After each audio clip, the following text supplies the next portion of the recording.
The air was heavy that night, thick with salt and fog, the kind that clung to your skin and made every breath feel damp. I remember thinking it was strange that Vanessa had asked me to meet her there, at the old pier, long after sunset.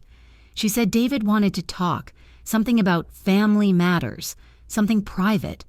Fool that I was, I went, because when it comes to your only child, even after the coldness, the distance, the way his wife had slithered her way between us, you still hope. You hope for a moment of love, a flicker of the boy you raised.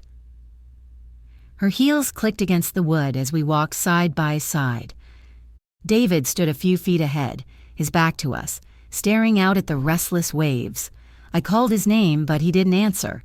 He didn't even turn his head. That was my first real warning, his silence. Vanessa leaned close, so close I could smell the sharp tang of her perfume mixed with the sea. Her lips brushed my ear as she whispered almost tenderly, "Time to meet your end."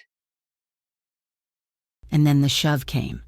Not violent, not frantic, calculated, just enough to unbalance me, to send my aging body stumbling toward the edge. I caught a glimpse of David at the last second, his eyes finally meeting mine. Not pleading, not horrified, just empty, and then the water swallowed me whole. The cold was merciless. It shocked the breath out of me, dragged me under before I could even scream. My dress tangled around my legs like seaweed. My arms clawed uselessly at the current. Salt burned my throat, my lungs. Above, I heard faint laughter, footsteps retreating. My son's shadow loomed on the pier, still and unmoving. He wasn't coming. He was never going to. Panic flared, but something stronger followed. Rage. Rage that after everything I had given him, his education, his home, his father's fortune, this was the thanks.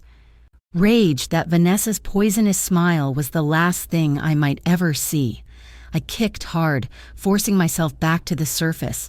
The night sky split into fragments above me, blurred by water and tears. "Help!" My voice cracked, swallowed by the roar of the tide. The pier was already fading into mist, their silhouettes gone. They had left me for dead. Every instinct screamed to fight, but the cold gnawed at me, numbing my fingers, slowing my limbs. My hip ached with each desperate kick. The thought struck like lightning. So this is how it ends. Not with dignity, not with love, just a shove and silence.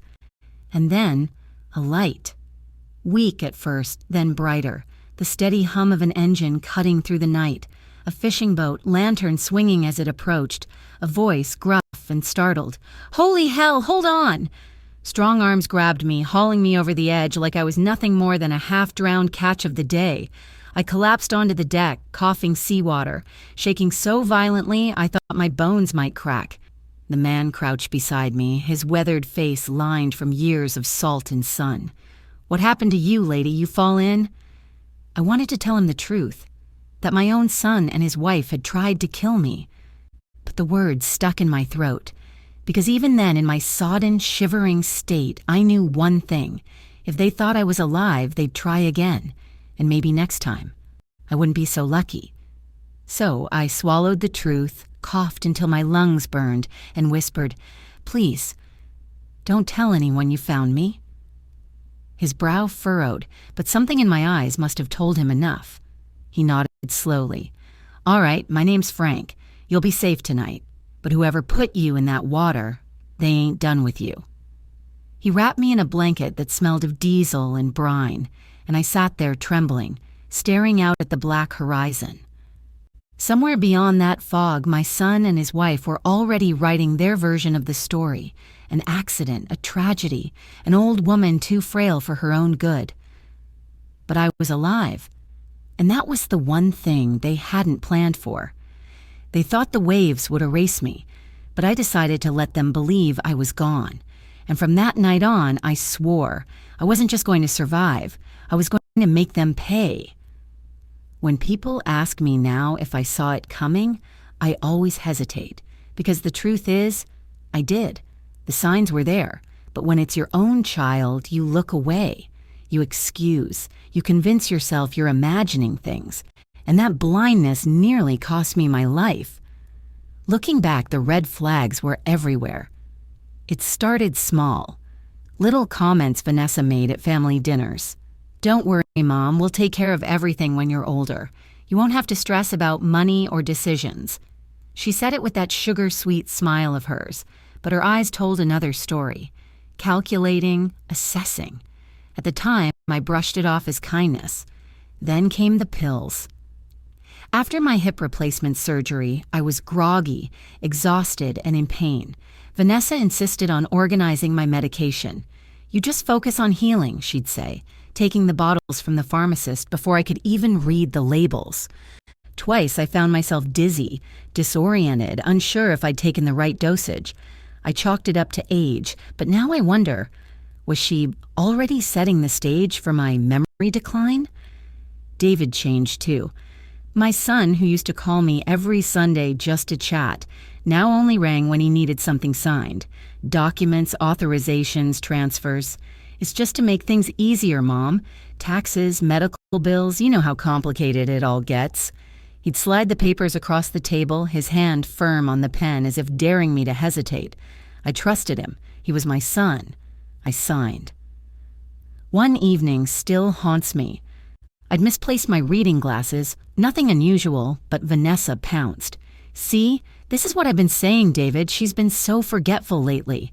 She said it lightly, almost joking, but she was filming me with her phone while I fumbled through my purse. I remember feeling a strange chill, as though I'd stepped into a play where I didn't know my lines. Even my doctor seemed different. Appointments became shorter, his tone more clipped. "Perhaps consider assisted living down the road," he said once without explanation.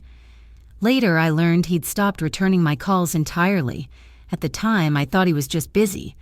Now I wonder if he'd been pressured or paid.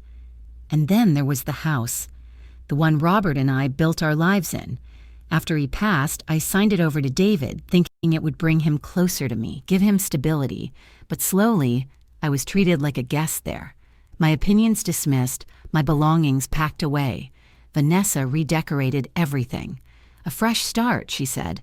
I should have realized then I was being erased piece by piece. But the clearest red flag came the week before the pier. David called me, his tone unusually warm. "Mom, we should do something special for you. A family evening. You deserve it." My heart ached with hope. Maybe he missed me. Maybe he wanted to reconnect. When I arrived that night, Vanessa handed me a glass of champagne almost before I'd taken off my coat. She toasted to new beginnings. David asked casual questions about my will. He said probate could be such a nightmare and hinted that I should simplify things for them. His words were smooth, but his eyes were cold, like he was already rehearsing my obituary. The final straw. The moment that should have shattered my denial was when I caught Vanessa tilting her phone, recording me while I sipped champagne, pretending to take a selfie but angling the camera toward me, documenting my slurred words, my confusion, my supposed incompetence. They weren't just plotting, they were collecting evidence. And still, I ignored it.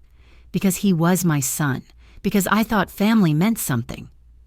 Now, replaying it all in my mind, I can see how carefully they built their case. The pills, the papers, the staged moments of forgetfulness. They wanted me to look weak, unstable, ready for the narrative they were crafting. The old woman who slipped, who drowned, who couldn't manage her life anymore. Standing on that pier, as Vanessa's whisper cut through the fog and David stood frozen, I realized every red flag I'd ignored had led me to that moment. But here's the thing about survival. Once you've clawed your way out of death itself, the blinders fall away. You stop making excuses. You stop ignoring. You see every detail with clarity. I wasn't the helpless woman they painted me to be. I was alive. I was furious. And for the first time in months, I was wide awake. They thought they had written the ending to my story, but I was just beginning to write theirs. I always thought funerals were for closure, for saying goodbye, for honoring the truth of a life lived. But sitting there in the back of a dark sedan, a black veil draped low over my face, I realized Funerals can also be a stage, and mine, my own, was nothing but a performance. Rain slicked the cemetery grounds, turning the grass into mud and the gravestones into black mirrors. From where I sat on the hill, the scene unfolded like a play. A polished casket sat at the center, draped in white lilies. My photo, carefully chosen, was perched on an easel beside it. I recognized it instantly, a picture Vanessa had once insisted on taking mid-sentence when I looked distracted and weary. Now it was being used as the final image of who I supposedly was. I pulled my borrowed coat tighter and forced myself to watch. David stood at the front, his arm around Vanessa's shoulders. His suit was perfectly tailored, his tie straight, but his face was empty. He held a folded piece of paper, and when he spoke, his voice cracked just enough to sound rehearsed. My mother was struggling these past few years, he said. She wasn't herself, but she was loved. She deserved peace, and now she finally has it. The words landed like stones. He was rewriting me right there in front of everyone, painting me as frail, confused, a burden to be pitied. Vanessa sniffled into her tissue, dabbing her eyes dramatically, leaning into him like the dutiful wife. She whispered loud enough for the nearest row to hear, "She's in a better place." I gripped the seat in front of me until my knuckles turned white. What made it worse, what cut deeper than the lies, was the crowd. Friends I had known for decades, neighbors who'd shared holidays with me, women from my book club, even the pastor from the church I once attended. They all wept. They believed every word. My life had been reduced to a tragic story of decline, and my son and his wife were the narrators. But as I scanned the faces, something caught my attention, or rather, the lack of certain faces. My lawyer, Patricia, absent. My accountant, Michael, not there. My financial advisor, Richard, missing too. These were people who should have been present, should have offered condolences, should have at least made an appearance for a woman whose estate was worth millions. Their absence spoke louder than the pastor's prayers. They weren't just missing, they were avoiding. My stomach twisted. Were they already part of this? Had they helped David and Vanessa script my downfall? The pastor closed his Bible, his voice soft against the patter of rain. We commend Margaret Harrison to the sea of eternity. My name, spoken as if I were truly gone, echoed across the cemetery like a verdict. Then came the moment that nearly broke me. Eleanor, my neighbor of 30 years, stepped forward, her frail hands clutching a handkerchief. She sobbed openly, her shoulders shaking, and placed a single rose on the empty casket. "Goodbye, Margaret," she whispered, her voice cracking. She believed I was gone. She grieved for me while the real villains stood just feet away, pretending to grieve too. I wanted to run to her, to tell her I was alive, to hold her hand and promise that the truth would come out. But I stayed hidden, because revealing myself too soon would mean death, this time permanent. Vanessa dabbed her eyes again, though I noticed she peeked at the crowd between gestures, gauging their reactions like an actress reading her audience. When the service ended, she and David moved through the mourners like politicians at a rally, hugging, nodding, accepting condolences. Every word of sympathy they absorbed was another brick in the wall of their deception. From my seat in the shadows, I whispered the promise that kept me breathing. "You will choke on these lies, both of you." The car door opened and Frank, the fisherman who had saved me, slid into the driver's seat. He'd insisted on accompanying me, worried I'd do something reckless. "Well," he asked, glancing in the rearview mirror at the sea of black umbrellas. "They buried an empty box," I said flatly, "but the story they buried me with is worse than death." He studied me for a long moment. "You sure you're ready for what comes next? Exposing your own son?" I looked back at David and Vanessa, now laughing softly with a couple by the grave, as though death were just another social event to navigate. My jaw tightened. He stopped being my son the moment he chose silence on that pier. What's left is just another enemy. As the car pulled away, the rain turned heavier, drumming against the roof like applause. Not for them, for me. Because while they were congratulating themselves on their flawless performance, I was already planning the next act. They thought they'd buried me, but I was watching, listening, waiting, and the day would come when I'd turn their show into a trial. The night I broke into my old house, the one I had signed over to David after Robert died, I felt more like a thief than a homeowner. The irony was bitter. A house built with my money, filled with my memories, and yet I had to sneak in like a criminal. Frank dropped me off 3 streets away, insisting he'd circle the block in case things went wrong. "You're not as invisible as you think, Margaret," he warned, handing me a small flashlight, "and if they catch you—" "I won't let them," I cut in, but my voice trembled. The key was still on my ring. David had never asked for it back.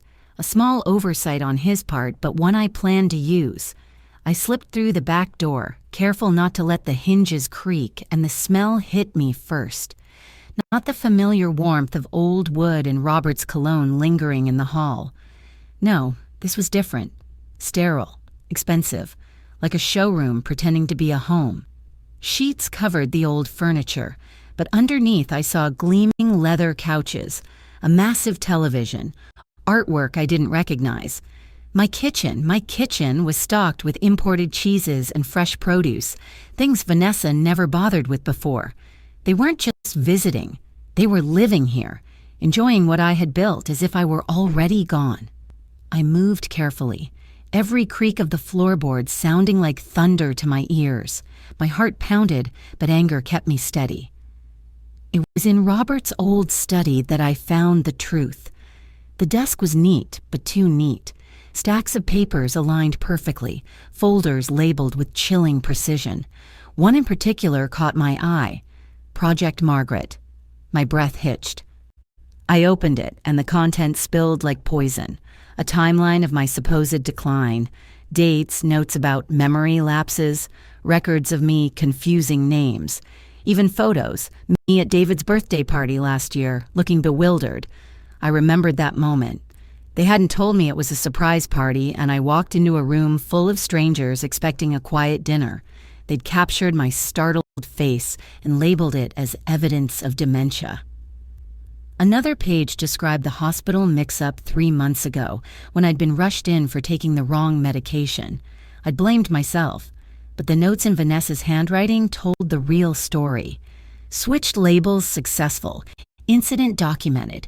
I gripped the desk to steady myself as the realization crashed over me. My son and his wife hadn't just tried to kill me at the pier. They had been killing me slowly for over a year, crafting a narrative of incompetence until I was nothing more than a senile old woman in the eyes of the world. But the worst discovery wasn't in the files. It was upstairs. I climbed the staircase, each step groaning under my weight, and paused at the end of the hall. A faint sound drifted from a room that used to be my sewing room, a soft whimper, a baby's cry. My pulse spiked. I pushed the door open just enough to see inside. The once cluttered room had been transformed into a nursery. Pale blue walls, a crib with silk blankets, toys neatly stacked in bins, a mobile spinning lazily above a sleeping infant. I pressed a hand to my mouth. Vanessa had never been pregnant. I would have known. So whose child was this, and why was it in my house? I stepped closer, peering at the baby's face. Peaceful, innocent, utterly unaware of the evil surrounding him. On the dresser, I saw documents, hospital forms, a birth certificate with Baby Harrison typed neatly. Vanessa listed as the mother, David as the father, but I had seen Vanessa in a bikini just a month before. She hadn't carried a child. The paper shook in my hands, a forged baby, a fabricated heir. The floor creaked behind me, and panic jolted through my veins. I snatched the documents, shoved them into my coat, and ducked out the back door before I could be caught. My lungs burned as I hurried down the dark alley where Frank was waiting. He opened the passenger door and froze when he saw my face. What happened? I shoved the crumpled birth certificate at him. They didn't just plan to erase me, Frank. They've created a replacement. His eyes darkened as he read.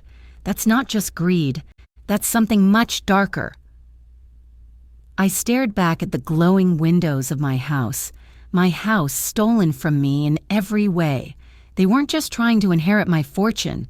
They were building a legacy on lies, down to forging bloodlines. And in that moment, drenched in sweat and shaking with fury, I knew one thing for certain. I wasn't dealing with desperation anymore. I was dealing with the conspiracy. They hadn't just tried to kill me. They had built an entire world where I never existed, and now I was going to burn that world down. For days after breaking into my house, I barely slept. The image of that crib haunted me. Its polished wood, the soft hum of the mobile, the innocent face of the baby who shouldn't exist. My son and his wife hadn't just tried to kill me. They had staged an entire replacement for me, a forged bloodline. I knew then that if I tried to fight this alone, I would lose. I needed allies, but choosing whom to trust was like walking a minefield. One wrong move and David or Vanessa would know I was alive. So I started with the only person I knew wouldn't betray me, Judge Evelyn Harper. Retired, sharp as ever, and a woman who had been both my neighbor and friend for decades. Evelyn had seen it all in her courtroom. Frauds, betrayals, families tearing each other apart. If anyone could help me, it was her. When I showed up at her door, dripping from the rain with a crumpled file of forged documents in my bag, she didn't flinch. She listened in silence as I told her everything. How Vanessa shoved me into the water, how David stood by, how I'd watched my own funeral from a hilltop. When I finally stopped, shaking from both exhaustion and fury, Evelyn folded her hands on the table. "Margaret," she said, her voice steady, "this is bigger than a greedy son and his wife. What you've described is systematic, methodical. They're not the only ones involved." I slid the birth certificate across the table. "Then explain this." She adjusted her glasses, scanning the page. "This isn't just forged. This was prepared with legal precision. Someone with insider access, a lawyer perhaps, or a network." Her words chilled me. A network. That explained the missing lawyer, the silent accountant, the evasive advisor. They weren't uninvolved. They were complicit. Evelyn leaned closer. "You need someone who can dig deeper, someone who doesn't play by the book anymore." She picked up her phone and made a single call. That's how I met Daniel Crawford. Daniel wasn't just a private investigator. He had been an FBI field agent once, until politics drove him out. His reputation was mixed, ruthless, relentless, willing to bend rules. When he walked into Evelyn's kitchen the next morning, he brought an air of danger with him, like a storm that hadn't broken yet. I didn't sugarcoat it. My son and daughter-in-law tried to kill me. They forged my decline, staged my death, and are now raising a child that isn't theirs, and I want proof, enough to bury them. Daniel studied me for a long moment, then gave a small nod. "You're not just a victim. You're angry, that's good. Anger keeps you alive." He set down a battered leather bag and pulled out equipment, cameras, voice recorders, files. He spread them across Evelyn's table like weapons. "Tell me everything, every name, every document, every whisper you remember. If there's a network, I'll find it." For the next hour, I laid it all out. The pills switched. The staged surprise party photo, the legal documents David pressed me to sign, the absent professionals at my funeral. Daniel scribbled notes, his jaw tightening as the picture came together. Finally, he looked up. "You're right. This isn't just inheritance greed, it's organized. I've seen similar patterns before. Elderly targets isolated, painted as incompetent, then conveniently dead while heirs inherit everything clean. Your case might be the one that cracks it open." Evelyn's eyes narrowed. "But only if we're careful. One wrong move and they'll know she's alive." Daniel nodded. "Then we play it smart. We let them think they've won while we turn the knife behind the curtain." That night, Evelyn offered me her spare room. I lay awake listening to the ticking of the grandfather clock in her hallway.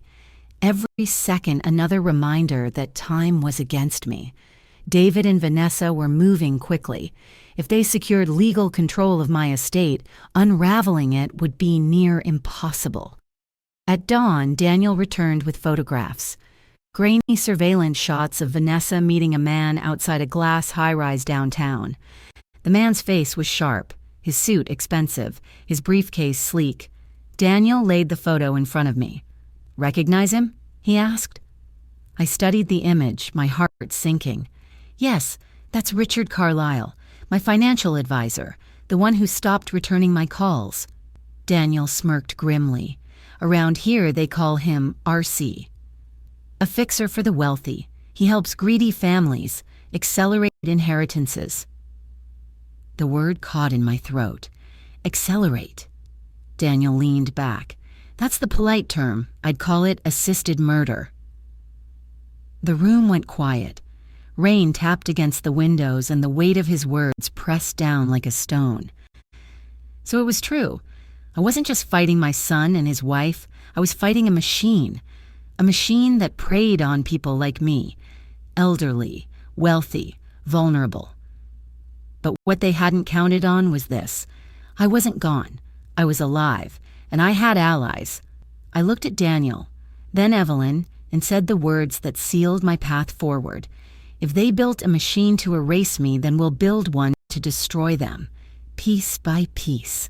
The night I decided to walk back into that house, I wasn't the same woman who had been shoved into the sea. Fear still lived inside me, yes, but it was buried under something sharper, resolve.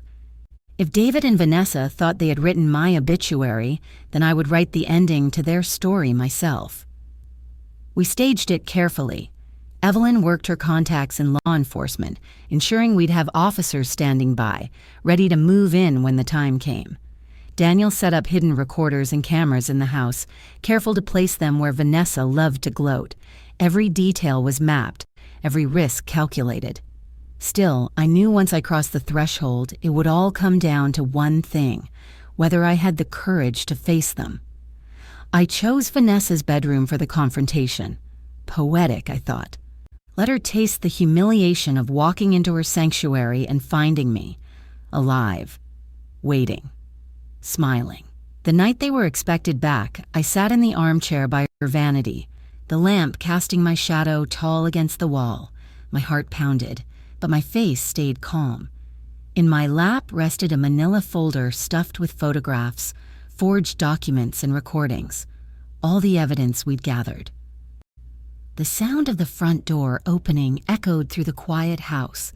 Muffled voices drifted up the stairs, their laughter, their certainty. They believed they had won. The bedroom door creaked open, and there I was. Vanessa froze in the doorway, her purse slipping from her shoulder and thudding to the floor. For a heartbeat, she looked like she'd seen an actual ghost, her eyes wide, her mouth trembling before the scream tore out of her, a raw, piercing sound that rattled the windows. David followed behind, his keys still in his hand. He stopped cold, his face draining of color as he whispered, "Mom." I leaned back in the chair, folded my hands and smiled. Surprised? I suppose the dead don't usually sit in your bedroom waiting for you, do they? Vanessa stumbled backward, shaking her head. No, you drowned. We saw..." Her words collapsed into silence. David's lips parted, but nothing came out. The son I had raised, the boy I had once cradled, now stared at me like I was his reckoning.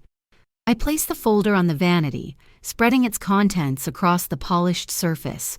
"You've been busy," I said, my voice steady. "Forged medical notes, altered prescriptions, photos designed to make me look senile, even a birth certificate for a child that isn't yours. Tell me, Vanessa, whose baby is sleeping down the hall?" Her mask cracked. I saw the flicker of panic before she snapped back, spitting venom. "You can't prove anything." That was the moment Daniel had been waiting for. From the adjoining room, he stepped out with a small recorder in hand. He pressed play. Their voices filled the bedroom, Vanessa whispering about my memory lapses, David agreeing to push for legal control of my assets. Their own words, captured, undeniable. "Consider it proven," Daniel said coldly.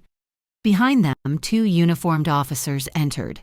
Evelyn followed, her presence commanding, her eyes locked on me. "Everything's in place, Margaret," she said. "They're not walking away from this." Vanessa's composure shattered. She lunged toward me, her face twisted with rage. "You should have stayed dead," she screamed. An officer caught her by the arms, twisting them behind her back as she thrashed. David just deflated.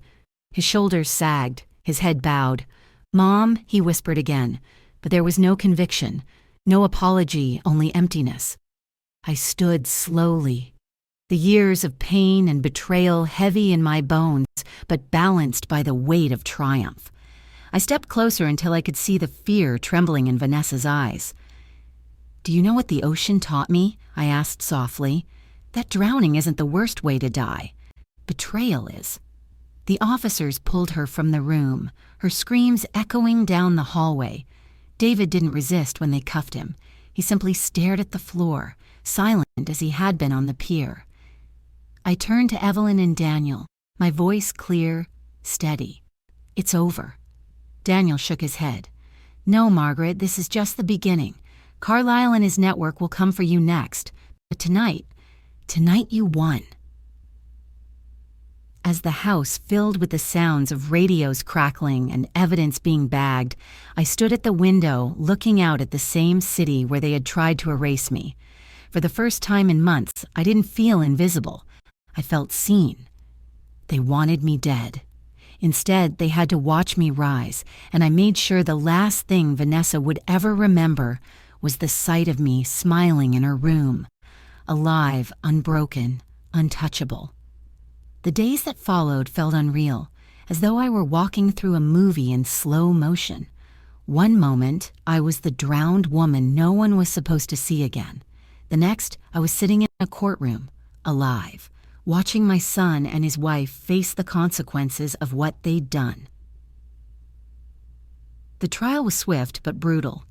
Evidence piled up higher than the flowers at my fake funeral, the forged medical files, the staged videos Vanessa had collected, the fraudulent birth certificate, and then the recordings, their voices, planning my downfall, conspiring to erase me. Vanessa tried to put on another performance, the way she had at my funeral. She wept on the stand, claimed she was manipulated, claimed she had only ever wanted what was best for the family. But the jury wasn't fooled. They heard the venom in her voice, the cruelty laced in every whisper.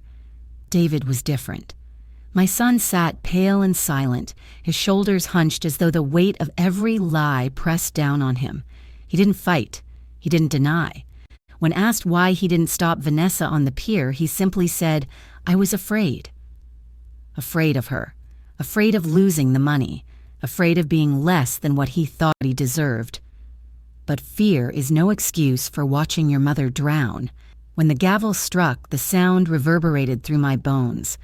Vanessa, 25 years without parole. David, 20 years for conspiracy, fraud, and attempted murder. I didn't cry. My tears had dried the night they left me to die. And then came Carlisle, the great fixer, the man who profited off other people's grief, who engineered inheritances soaked in blood. Daniel's investigation tied him to at least a dozen other suspicious deaths, all hidden behind polished paperwork and carefully staged accidents. When his empire fell, it made headlines across the country, a syndicate of greed and betrayal, dismantled piece by piece. Justice, yes, but justice never erases the scars. What stayed with me wasn't the courtroom or the verdicts. It was the quiet moments afterward. Walking through my old house, now mine again, and pausing in that nursery. The crib was still there, the toys stacked neatly. And in that crib lay the baby, innocent, untouched by the darkness swirling around him. I reached down, brushing my fingers against his tiny hand. His grip tightened instinctively, warm and strong. My throat caught. They had forged his existence, twisted his identity into a weapon. But he was real. a life that deserved better than the lies he had been born into. Through Evelyn's guidance, the court granted me guardianship. The truth unraveled, surrogacy gone wrong, a young woman silenced to cover tracks, paperwork doctored to make the child look legitimate. That young mother's name was buried in files, erased like mine almost had been, but I refused to let her vanish. I gave the child her name, tied forever to the truth. Raising him became my second chance, not to replace what I had lost, but to honor what had been stolen. Each morning when I saw his eyes, deep, steady, innocent, I remembered the vow I'd made in the water, to survive, to fight, to reclaim. Now, years later, people ask if I ever forgave David. I think about that night on the pier, the way he looked at me as I fell. He wasn't a stranger. He was my son, and that made it worse. Silence can be sharper than a knife, heavier than a shove. His silence killed the boy I had raised long before I hit the water. Forgiveness? No. Some betrayals don't deserve it. But I learned something far more important. Family is not defined by blood. Blood can betray you, sell you, drown you. Family is loyalty. Family is the ones who pull you from the water, who sit beside you when the world believes you're gone, who fight for your truth even when it's dangerous. Evelyn, Daniel, even Frank, the fisherman who saved me without asking questions, and now the child who grips my finger with trust instead of deceit. They are my family. As I sit here now, the waves rolling beyond my window, I sometimes hear Vanessa's voice in my memory. "Time to meet your end," she had whispered. But she was wrong. That night wasn't my end. It was my beginning. And I made sure the last image she carried into her cell was me, sitting in her room, alive, smiling, surrounded by officers and lawyers. The ghost she thought she drowned turned flesh and bone, carrying the one thing she never had, the truth.